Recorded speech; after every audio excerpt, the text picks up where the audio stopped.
Bonjour mesdames et messieurs. Info aujourd'hui le vrai algérien quotidien 7 jours sur 7 jours, 24 heures sur 24 heures. Voir les titres. Merci. L'Algérie a été durement épinglée par l'Human Freedom Index 2021. Ouyaïa répond à Youssef Yousfi.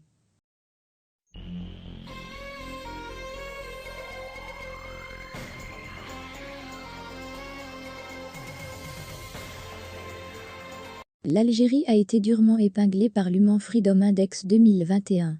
Les libertés individuelles déclinent dangereusement dans notre pays, selon cet indice de liberté humaine 2021 publié par le Cato Institute en collaboration avec l'Institut Fraser au Canada. L'indice de liberté humaine présente l'état de la liberté humaine dans le monde en se basant sur une mesure générale qui englobe la liberté personnelle, civile et économique. La liberté humaine est un concept social qui reconnaît la dignité des individus et est défini ici comme l'absence de contraintes coercitives.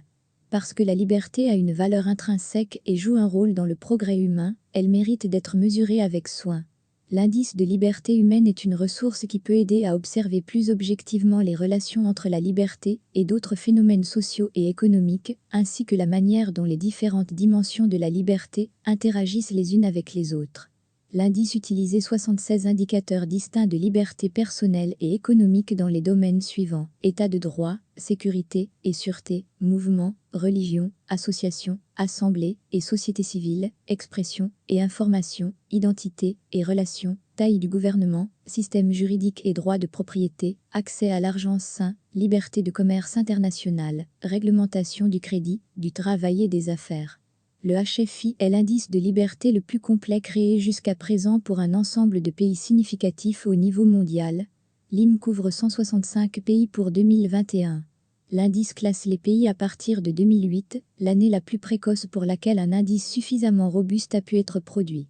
Sur une échelle de 0 à 10, où 10 représente plus de liberté. Concernant l'Algérie, elle récolte la catastrophique note de 5,26 sur 10. Ce qui lui vaut une très déshonorante position de 154 sur 165 pays. Ce qui fait de l'Algérie l'un des 11 pires derniers pays au monde qui connaissent une inquiétante régression des libertés individuelles. Nous approfondirons dans nos prochaines publications la position de l'Algérie dans plusieurs catégories étudiées et évaluées par l'Human Freedom Index 2021. Lors de procès liés à l'affaire de montage des tracteurs agricoles, l'ancien ministre de l'Industrie Youssef Yousfi a rejeté toutes les accusations portées à son encontre, en pointant l'ancien Premier ministre Ahmed Ouyaïa. Ce dernier a également comparu comme témoin et a livré sa version des faits. Poursuivi, entre autres, pour avoir accordé d'indemnes avantages à la société agro-industrie appartenant aux frères Carbouche, l'ancien ministre de l'Industrie nie avoir un lien avec ce dossier. En réponse aux accusations lancées par le juge à son adresse, il évoque le rôle joué par Ouyaïa dans son inculpation.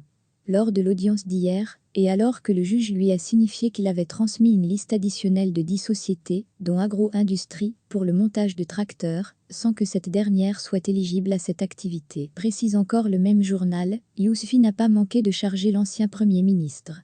Le Premier ministre m'a saisi en me demandant pourquoi avoir agréé Agro-Industrie, a déclaré l'ancien ministre, avant d'ajouter qu'il lui avait répondu par un courrier en date de 25 novembre 2018 en précisant qu'il ne l'a ni autorisé ni agréé. Soulignant l'importation des tracteurs était interdite à l'époque, Youssef Yousfi précise qu'aucune autorisation ne peut être donnée sans l'accord du Premier ministre. Il a également déclaré qu'il avait été inculpé sur la base de courrier de Premier ministre, sans prendre en compte ma réponse, qui n'a pas été jointe au dossier. Appelé à la barre, en tant que témoin, l'ancien Premier ministre Ahmed Ouyaïa a livré sa version des faits par visioconférence depuis le prison d'Abadla à Béchar. D'emblée, il a nié les faits avancés par Youssef Yousfi et avoir lu la réponse de ce dernier. Cependant, il reconnaît avoir interdit l'importation des kits destinés au montage des tracteurs agricoles, selon ce qu'a rapporté le quotidien Liberté. Selon lui, 2 sociétés de joint-venture entre capitaux publics et de constructeurs étrangers n'arrivaient pas à vendre les 2000 qui étaient alors en stock. En effet, Ouyaïa explique que ces sociétés étaient à l'arrêt parce que leurs produits ne se vendaient pas.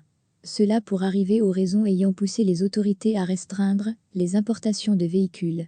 Selon lui, cette mesure est intervenue suite à la chute, les réserves de change en 2017.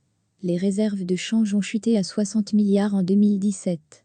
Si nous n'avions rien fait, il n'y aurait aucun sou dans les caisses aujourd'hui, a-t-il ajouté.